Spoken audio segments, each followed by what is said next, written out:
Hi everybody, and welcome back to the Imperfect Empath. My name is Stephanie Johnson. I am a licensed professional counselor associate as well as a Texas licensed professional school counselor. And today I wanted to talk a little bit more about my experience working part-time as a clinician. So if you're interested in hearing what I have to say, keep watching. For those of you who are new to the channel, back in 2021, October, I signed all my paperwork and officially became a licensed LPCA. When I started working on my field hours, I wasn't necessarily thinking that I was going to do clinical work in addition to working full-time as a school counselor, because I'm going to be honest, working a full-time job and getting clinical hours on the side, that's a tall order there. So I really wasn't interested in that, but some things in my personal life have kind of shifted and created room for me to be able to do it. And I did take on one client back in February, and we've been working together just twice a month since then. Not a lot of time with this client, but again, enough to kind of, well, I thought it was going to be enough to just kind of like scratch the itch of being able to do clinical work. In my most recent video, I talk about balancing working part-time as a clinician as well as working as a full-time school counselor, because honestly, you don't have to do the clinical work in order to fulfill your 3,000 hours, but I was simply making my case as to why you should do both. I'm not saying, okay, do the full-time work, do the part-time work, and hurry up and get your hours done. That's not what this is. This is simply me getting additional experience. So when I come out on the other side of my 3,000 hours, I have a bit more of a balance and I'm not too school counselor heavy. Because remember, a lot of us in this position, at some point, we're probably thinking we will transition out of school counseling full time. Maybe it's part-time school counseling, part-time clinical work. Maybe it's still full-time school counseling and part-time clinical work. Whatever you're thinking your situation might be in the future, I know that for most of us, it's really going to benefit us if we already have our foot halfway in the door, if that makes sense. So I guess your next question is, okay, how is this going to work exactly? Here we go. This is where I am. Right now, I'm currently working with one client. We'll probably be transitioning out sometime soon or at the end of the school year, which means we're going into summer break. I started doing a little job searching. One of the things I had on my wish list is to work in a group practice. Not that I didn't want to do agency work, but what I saw as I was looking through a lot of the job openings, agencies really expect a lot even out of their part-time employees. And I just wasn't feeling like I was going to be able to fulfill what they needed. So I started to really steer away from that and looked more into the group practice realm. Well, I put it out in the universe and it came back to me. And I applied for a position at a local group practice, and they have such a wonderful, diverse group of therapists, clinicians already there, including a clinician that works with service animals. So I thought that was really, really cool. I applied and I got the job. Yay! Happy dance, happy dance. Say for those of you who are looking to take a similar path and work the part-time clinical route, know that me wanting to work within a group practice versus an agency, I mean, I would say do your own research on that, because I live in the state of Texas, and depending on where you live, there may be some local agencies that are a little bit more flexible and can work with you. But again, just from what I saw, agencies really expect a lot out of you. And a lot of them want you in the office as well. Yeah, they do still allow for teletherapy, but they're going to want to see you there for the most part. If you can find an agency that does allow for teletherapy or some kind of hybrid form, that would be great, because, you are still on your summer break, and how convenient would it be for you to be able to just work from home, especially since you may have a child that's home for the summer as well, and you don't have to go look for childcare.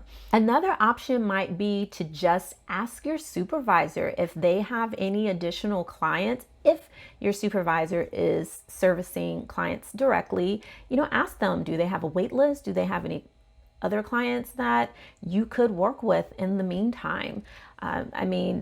I probably should have started with that first, but every supervisor situation is different. Some supervisors have clients, some supervisors don't. Some supervisors have clients, but their clients are not willing to switch over to an LPC 8. So I got the job and I'm totally psyched, but now I'm thinking, what is this gonna look like? All right. My thought is keeping things pretty much in line with how my current work schedule is. Yes, we're going into the summer. Yes, my schedule is going to be, I'm not going to say wide open, but it's going to be much more open than what it is currently, right?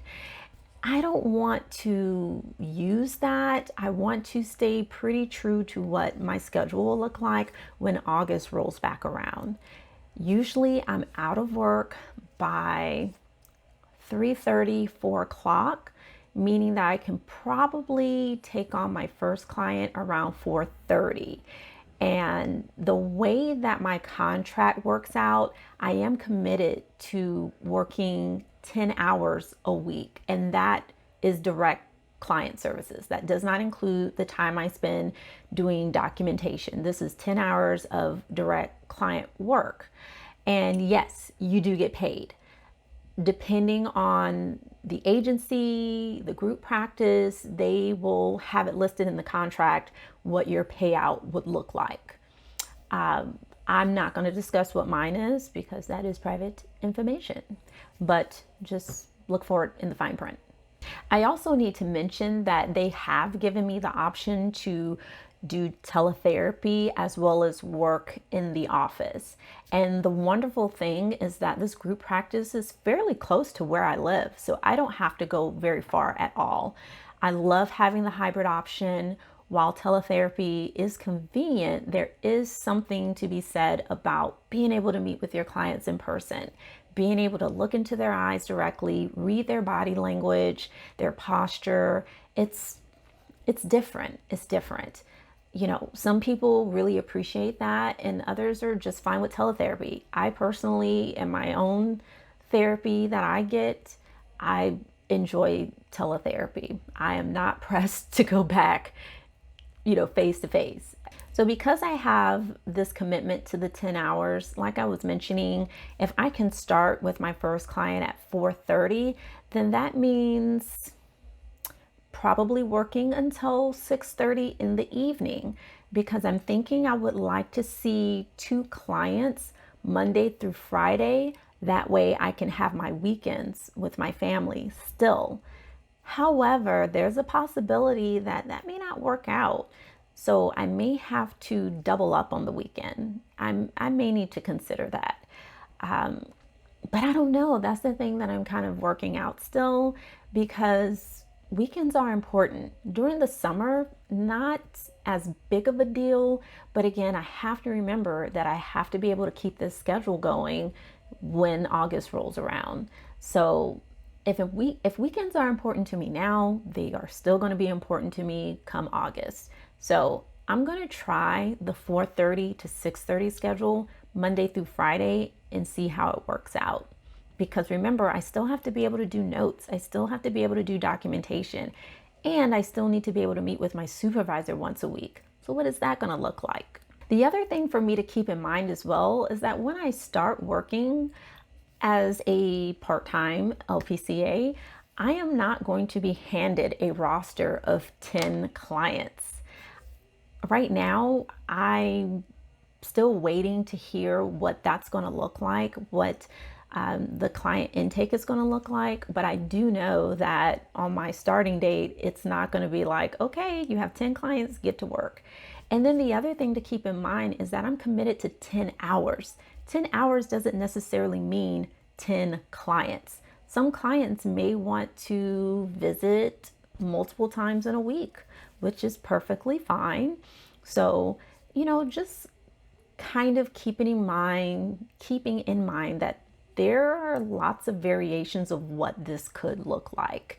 And going back to my previous point as to why the clinical experience is so important, because this is something that you're not going to experience getting your hours as a school counselor. You don't have to worry about clients because you have students. You don't have to worry about scheduling because you have a built-in schedule. You're at school from this time to this time, and from this time to this time. Okay, you get what I'm saying. And that's your time to work with those students. And then once you're off campus, you're done. Versus in this scenario where I'm making my own schedule, I have to be more thoughtful about it. All right, you guys, that's all I've got about doing this part-time clinical work. For any of you who, again, are exploring this area, keep your mind open, keep your options open. And if you're not ready to start doing part-time clinical work, do not start it. There is no timeline. There is no rule book that says that you need to start this work now. I'm just doing what feels most natural and most comfortable for me, and I want you all to do the same. So good luck to you, and I hope to see you at the next video. Bye.